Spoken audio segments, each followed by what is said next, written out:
Emily, and welcome back to the Phase podcast. Change is a massive challenge that most of us have had to face in some way or another over the past year and a half. But whenever we face it in life, I think often it can be a challenge in lots of different ways. So this mini-series is all about coping with change. And a number of different people are going to be sharing their tips or their strategies about coping with change. It's going to be 3 episodes, and in this episode we're going to be unpacking why change is so difficult for us and some great strategies to prepare us for those inevitable changes that come up in life that we're going to have to face. First of all, I'm going to be speaking to Janet. So hi Janet, thank you so much for being willing to be on this podcast. Why don't you start by telling us a little bit about yourself? Okay, my name is Janet Graham. At the moment, I'm working with Walsworth Road Baptist Church as a church worker, doing what they would like me to do is called pastoral work. But my background is I'm an ordained minister. I'm also a counsellor and therapist, and I've worked loads and loads of years, more than I care to admit to, working to help people achieve their best goals, dealing with people who have had trauma and a lot of problems in the past. So that's just a snippet about me. Yeah, that's brilliant. Thank you. And today we're thinking a lot about change. So why do you think it is that we find change so difficult? Okay, change is often challenging because it takes us outside of our comfort zone. Sometimes it's scary because we feel it takes us beyond our limits, and it can make us feel overwhelmed. We can see it as a threat. And, it's outside of our control. If we're really honest, the brain has evolved by making sure that it can survive. So it always wants to be in control of our circumstances. We want to know what's going to happen. Yeah. It's comfortable knowing where you're going to go, what you're going to do. So when that gets changed, we're thinking, what am I going to do? What am I going to do? And from birth, we've been told routine is good. It helps us. So when we step outside that, it becomes a little bit uncomfortable. Yeah. And how then does change affect our well-being? Okay, change can affect our well-being by sending us into panic, sending us, we can stop sleeping properly, we can stop eating properly. So these are the things that, a sudden reaction to change. And it is normal. And that is a normal thing for, to be a bit scared, a bit weary about these things. But it's when we don't address them, they go on to do things like, affect our sleeping, affect our eating, affect our mood. Mm-hmm. Accept that when you have a change, you're going to feel scared. That's okay. It's part of life. It's what you do afterwards, like getting the support, talking to people, getting advice from teachers or friends, youth group leaders, Phase, whoever. Get the advice that you need. How have I dealt with change? I have done all of the above. I have felt scared. I have felt sometimes overwhelmed, but I pause and I take it in small chunks. What can I do in what they're asking me to do? And then sometimes when you break it down, you think, I can do A, I can do C. B's a bit scary, but if I research it, I can find out how to do it. I'm a minister, so I pray. And one of the prayers that helps me is part of the serenity prayer. God grant me the serenity, the peace, the acceptance to change the things that I need to change. And then the courage actually to understand what is different. I pray that all the time. God grant me the serenity to accept the things I cannot change and the courage to know the difference. It's really, really important. And I talk to other people and I get advice. So everything that I'm saying here is something that I practice for myself. Yeah. Adults struggle with change too. Yeah. Absolutely. Fantastic. If you had to leave people with one really practical step, if they're listening and thinking, how do I do this? I'm really struggling to change. What should I do? What would be the kind of practical step that you would advise them to do? Talk to somebody. Don't do it alone. Talk to somebody. It's when you're on your own and you're looking at a step and it looks overwhelming. If you talk to somebody, they'll help you to reflect and look at it and help you to take it in steps. Don't try and do it on your own. Talk to somebody, get advice. Good friend, somebody that you can trust. It always helps. And how then, because change is a part of life, there's nothing we can do about that. So how then do we learn to be prepared for those changes when they come? Yes, change is a part of life. And sometimes people say, oh, I hate change. But if that's the case, I mean, why do we go on a holiday and, get adventures? But the thing about it, answering your question, is learn to adapt. Learn to change our mindset, because our mindset can say, I hate change. No, you don't hate change. You just don't like sudden change. So it's learning to adapt. Take that change can be good. It's part of life's journey. It can be positive. It helps us to grow and develop. And guess what? It can be fun. Change can be fun and exciting. It can be part of an adventure. Yeah, fantastic. So what would kind of be your one top tip or bit of advice then for people that are listening who are maybe facing a change at the moment? Okay, dealing with change, focus on what you can do rather than what you can't. Okay, sometimes something happens, oh, I can't do this, I can't do. Most of the times we can actually do a lot of the things. So for example, try and embrace change. And how you embrace change is that, okay, they want me to do that, let's get prepared. Let's get some advice. Let's do a little bit of research so that you are prepared to go in and to do it. Talk to your peers, talk to people who've probably done it before, and, join support groups. Yeah, fab. Thank you. And is there anything else you kind of wanted to share? Yes. So rounding up, focus on what you can control. Okay, stay connected. Don't isolate yourself. Try and do change with other people, like your family, your friends. Keep talking. So join an online support group. Look after yourself in the time of change.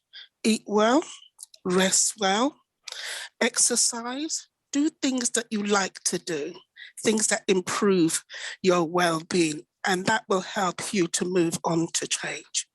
That's so good. Thank you so much, Janet. It's been so wonderful to speak to you. Thank you for all you've shared and so much just great advice in there. So fantastic. Thank you so much. Bye. Hi, John. Thanks for joining us for this podcast. Would you mind just telling us a little bit about yourself? Hi, Emily. Sure. My name's John Maguire. I am a resident of Hitchin.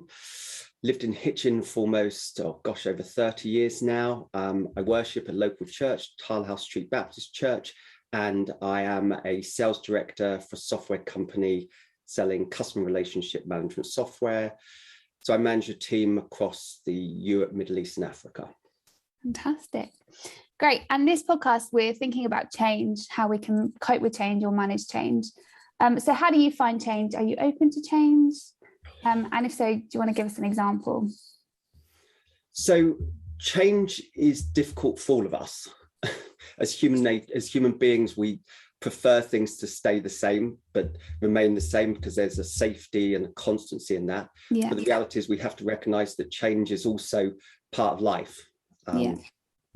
So I am open to change. I always probably have, like most people, that initial shock of change and the different emotions that come with that. But I am open to change. And often I think change also opens doors to new opportunities, new times of growth. Sadly, often it's the times that are the hardest is where we grow and develop most as people. Yeah, absolutely. I wish that wasn't the case, by the way. I wish it was all the good times that made us change and develop, but often that's not the case. Yeah. If I think of phase in the last 19 years that we have been serving folk in Hitchin, we've gone through an enormous change. We've gone through changes in the services we deliver, the schools that we work with, the ages group that we've got. people with different levels of vulnerability. And I think what Phase has demonstrated is its willingness to adapt and change and continue supporting the mission. So the fundamental mission of Phase is about how do we make sure that we maintain the well-being of the young people of Hitchin. And we've changed in so many ways, but we've come back to that fundamental mission. And if I was to think of anything that encapsulates change but progress, is what Phase and great people like you have done. Oh, thank you. But you're right. I think sometimes we don't see it until we've got that hindsight to look back and realise the opportunities that came from that change. I don't know if you want to just share a little bit more about what's helped you manage your perspective of change and how you cope with those changes when they come. Yes, I read outside work. I read a lot of books that just to help inform me, help me kind of think things. I also read a lot of trashy fiction, so I don't sound like an intellectual, just to be clear. I love my sort of fiction as well, but in terms of just trying to learn and develop different books. And I came across a book that I'd heard of years ago that I only read 3 years ago. It's called The Chimp Paradox by Professor Steve Peters. And if ever there was a book I wish I'd read 20 years ago, it's that book. It helps frame how we react, how we deal in different circumstances really well. And it particularly, not just change, but change is one of the big components of it. And so this Steve Peters is a psychologist, and he's really boiled down complex issues in ways that somebody like me can understand and relate to really well. And is there any kind of personal example of a time where you've used some of those strategies? Oh gosh, a lot. I think that, and we're going to veer slightly off change here, but it's when you read The Chimp Paradox, it's very much about how you deal with yourself and how you manage your emotions. But of course, it then gives you insight about how other people manage their emotions and how they deal with things. The Chimp Paradox breaks it down into very simply 3 different ways, and it's your emotional brain and then the logical brains parts. So he talks about the chimp and then the human and the computer. And psychologists will roll their heads and go, you're simplifying things way too much, but hey, I'm a simple guy.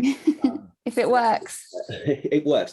And the chimp doesn't like change. It lives in the moment. It wants instant gratification, but it also wants to feel secure all the time. And life's not like that.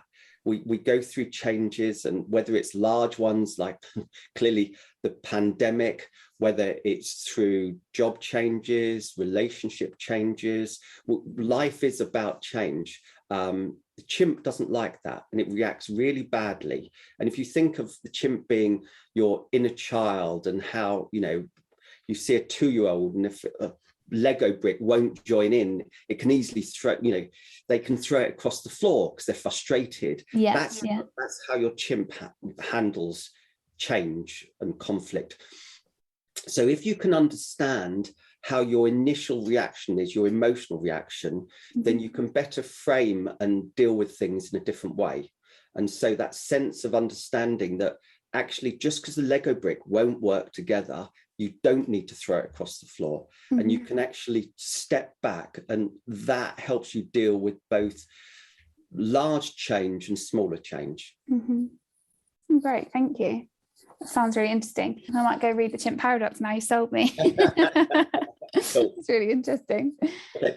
So if you had to kind of leave people with just a really practical step or tip or a couple, what might they be? So the larger one is listen or read to The Chimp Paradox. Yeah. If you're open to change, it's helpful. It doesn't solve everything. It doesn't stop you feeling emotional, all these things, but it's really good insight into how you as a person will react, and also importantly how other people react around you. A more practical and easier step is I maintain a gratitude log. So every night I write 3 things down at the end of before I go to bed. I write down at least 3 things I'm grateful for that day. And you can have a horrible day, and you're thinking, what am I? And so some days it's really hard to write down 3 things, but it could be, I had a perfect cup of coffee. You know, the cup of coffee was just great. Or, oh, wow, I enjoyed that sandwich. Or, you know, I was walking through the park and I saw a flower, or I saw the sun. So it can be things like that, or it can be, you know, more significant things you're grateful for, you know, caught up with a family and had a lovely time, whatever, you know, all different things. But for me, what it helps you do is when I'm laying my head down on the pillow, I'm framing the fact that no matter how much change has gone on in the day, how much challenge has gone on in the day, I've set myself a positive needle to go to sleep with. Yeah, that's fantastic. So, a gratitude log, 3 things, as much as possible, try and make them different each day, so then you can focus on different things. But that's one of the things that I would recommend, that's relatively simple and we can all do. Yeah, that's brilliant.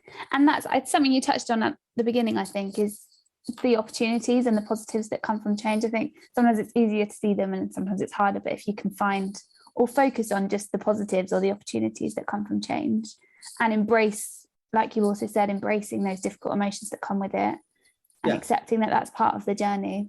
Yeah, and it's not easy at the time.